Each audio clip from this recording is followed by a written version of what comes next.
Hi, good morning, everybody. Thank you for joining me for our next installment. Thank you for watching this video. Please like, subscribe, share, and yeah, let's get this information out there. Let's educate, let's teach, let's add valuable information, and let's add valuable inputs in the comments. If you have any questions, please just post them down in the comments and I will gladly answer any questions you might have. So today I'm recording from my office, and just please don't mind the aircon. It is blaring, so it might interfere with the sound a bit. I am in the process of getting a microphone. At the moment I am recording with my cell phone, so I hope you'll be able to hear all this information, and yeah, let's get into it. So I'm recording and it's in the morning and it's in the middle of winter and it's cold. So cheers. Yes, my cup has my name on it. Beautiful, company branded. So today, I'd like us to discuss the difference between direct marketing or telemarketing and having a financial advisor. So the reason I want to do this now, before we get into the products, I would want you to understand the benefits, the pros and the cons of buying a product online or buying a product, telephonically, as opposed to or versus sitting down with a financial advisor. There are just a few points that I want to make, and just a few things I want you to be aware of, so that when you do make the decision to say, okay, I've seen this advert on TV and I think I do need this cover, or I think it's cheap enough for me to have it, I want you to double check and just to make sure that you're making the right decision. There are benefits of actually buying a product through a financial advisor, because remember, as I said, the 6 steps of our financial planning process, and the second step is to do, or the second and third step is to first gather your information and then do a needs analysis to find out if you do need this cover or if you can afford this cover. Other than that, with direct marketing, it's just basically sales driven. So it's more of a marketing ploy. It's sales driven, and they don't look at your your needs. They don't look at your affordability. They don't look at whether you actually do need this product or not. They don't look at whether you are overinsured or underinsured. And they always use this sales pitch where they say that they are not trying to cancel any current products that you have, but they want to supplement or add on to the products that you have, which I find it just doesn't sit right with me, because how do they even know what type of products you have? You as the consumer need to make that decision to look at your budget, look at your your assets and liabilities to see, do I really need this cover? Is it affordable? Can I afford this cover? Because trust me, when the pawpaw hits the fan and you're short of cash, that's one of the first policies that you will cancel, because you'll feel, what's the point of actually having this product? So we need to look at things like that. So I think the first, I would say, disadvantage of telemarketing is the fact that they are selling to a broad spectrum of people. Okay, so they're selling to anyone who has anything. So let me just elaborate on that. So let's say for risk policies like life cover policies, all right? So let's use life cover as an example. An advert comes on TV from the red company saying that you can get life cover for 1 million rand for a 34-year-old female. It will cost you 250 rand, whatever the case may be. And you're thinking, oh, 250 is not bad, life cover. And then they say, no medical underwriting. No medical underwriting. Oh, great. Okay, that's cool. And you dial up and you're like, okay, let's see. Do I need this cover? Will I qualify? And then say you do qualify. So then you buy the product, okay? Unbeknown to you, that million rand life cover for a 34-year-old female who has no underlying conditions, who is in her peak of health, with a different insurer, or even with the same insurer but with underwriting, that same 1 million rand could have actually cost you 100 rand, or could have cost you 87 rand.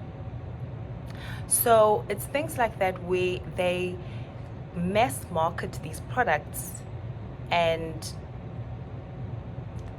people just assume that what they're saying is correct. But when you sit with a financial advisor, we've got products and we've got processes and we've got systems in place that, yes, you might need to go through medical underwriting, but that's only to your benefit. All right.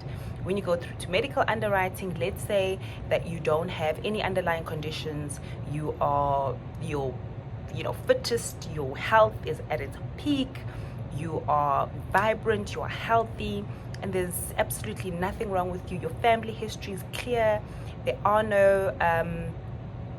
is no history of diabetes or cancer in your family, and clean bill of health.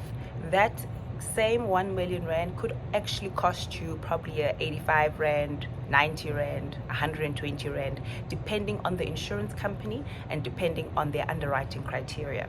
So going through medical underwriting is actually a benefit to you, so that you can actually pay what is due, right? Remember, when we go through direct marketing and when they advertise these products, anyone can come through and say, I'm 34 years old. Okay, but basically based on your ID number, they get your age, and they don't care whether your family history, you have cancer or diabetes or whatever in your family. They will grant you that cover because they've said no medical underwriting. So as long as you can afford it, terms and conditions, you sign on the dotted line, you get your 1 million rand, right? So let's say I'm the one who has the clean bill of health. Then another 34-year-old or whoever else phones, and a 70-year-old phones and says, listen, I want this cover. Or a 35-year-old or a 45-year-old who has underlying conditions, who is ill. But remember, they said they're not going to do medical underwriting, and they'll also grant them that 1 million rand life cover. That is not fair. So you, as a healthy person versus an unhealthy person or someone who has underlying conditions, you're going to be paying 1 million rand for the exact same premium, which is not fair. So that is the disadvantage of buying a product directly, as via direct marketing. So without having, medical underwriting and without having a needs analysis done. An advantage of the direct marketing is the fact that there are people who are uninsurable or who are a high risk, right? Like, let's say, the 47-year-old who has had cancer before and who has had diabetes in their family, who has had underlying conditions. That person will benefit from buying this product from the direct marketing company, because there's no medical underwriting. So they guarantee this 1 million rand, and they are prepared to pay the premium of 250 for this 1 million rand. So let's say that same 47-year-old goes through medical underwriting. All right, so this is the disadvantage when you go through medical underwriting, is because they're going to pick up that, oh, you've had family issues and there's been diabetes and cancer in your family. You currently do have diabetes and you've survived cancer 2 times or whatever the case may be. They would either, based on their criteria and how they underwrite policies. Remember, different companies underwrite policies differently. So they might say, okay, we will exclude you from cancer. Let's say you're taking out critical illness. We'll exclude you from cancer. We will exclude you from diabetes, or we will cover your cancer, but we will add a loading. So instead of paying the standard 250 for critical illness, you will probably pay 450 rand. It will be more expensive for you because you are a high risk. Right? So going through medical underwriting, they'll pick up a lot of things, and you will probably pay a much higher premium than you would have paid if you had gone through direct marketing. So there are pros and cons for each type of way that you want to buy these insurance policies. There are people that are uninsurable, that have had everything and anything under the sun, and going through underwriting, the reassurers will probably say, we actually don't want this risk, and they'll just outright decline your application, and they'll say, we do not want this risk because you're too much of a high risk. We will be paying out claims every now and then, and you are going to cost the company a lot. Remember that bottom line of any financial institution, the bottom line of any insurance institution is to make a profit. Yes, they're selling you these products that you do need, but they also need to make a profit, and they also have to look at the bottom line. Are we going to pay out more than we're actually going to make at the end of the day? Because all these are companies. These are not charities. They're profit-making companies, all right? So that's how they would then assess whether you are worthy, medical-wise, of them covering you, because they're taking on that risk to say that, okay, if anything happens to you 2 or 3 years down the line, we will definitely honor the claims and pay the claim. Okay, so there are pros and cons when it comes to buying a product that you see on TV via direct marketing, or whether you should go to a financial advisor who will assess your needs, who will assess whether you're underinsured or overinsured based on the needs analysis, based on your goals, based on your dependents, the people you're leaving behind. Is there enough money left for them? Based on those that are financially dependent on you, based on, do you have enough critical illness cover? Do you have disability cover? If anything happens to you, are you adequately insured to either renovate your home, to accommodate a wheelchair, to buy a wheelchair? Because remember, medical aid does not cover everything. Medical aid will not cover 100% of everything you need. So you do have to have additional funds bought via the risk policies that would pay you out a lump sum cash. It's not all about death. We are alive. We are living in a world where anything can happen. So are you adequately insured for any aspect or any eventuality that might happen while you're still alive?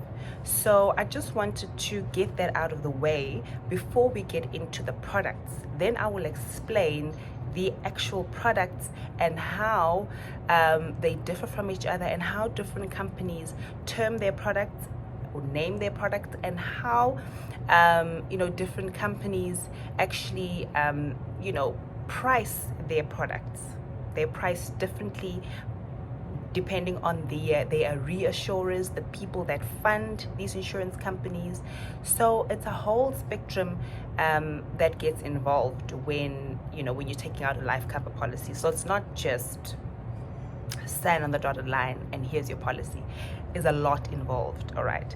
So I'm glad that we've just got this out of the way so that you can make a decision later on whether you are going to buy a product online, or you're going to buy a product that's advertised by your bank, or you're going to buy a product that you'll rather take out with the intermediary or an insurance advisor, who will then go through the entire needs analysis, underwriting process to ensure that you are getting the right product suited to you and you're paying the right premium suited to you. Okay, so thank you so much for joining me, and I hope you learned something today. If you have any questions, please post them in the comments below. If you have any valuable input, please post it in the comments below. I'd love to interact and read it. And yes, like, subscribe, and share. Let's educate each other. Let's understand the products we're buying. Remember, I say this channel is a consumer education channel. It's not an advice channel. I'm not here to give you advice, but I'm here just to teach you about the different products, about the thought process behind insurance and investments, how they're set up, and how that they could benefit you, and also just to empower you to make the right decisions for yourself, and not just leave it all up to the financial advisor to make the decisions for you. You can co-create your financial portfolio, and you can co-create the cover that you need together with your financial advisor. All right, so thank you for watching. Until our next installment, I'll see you again. Bye.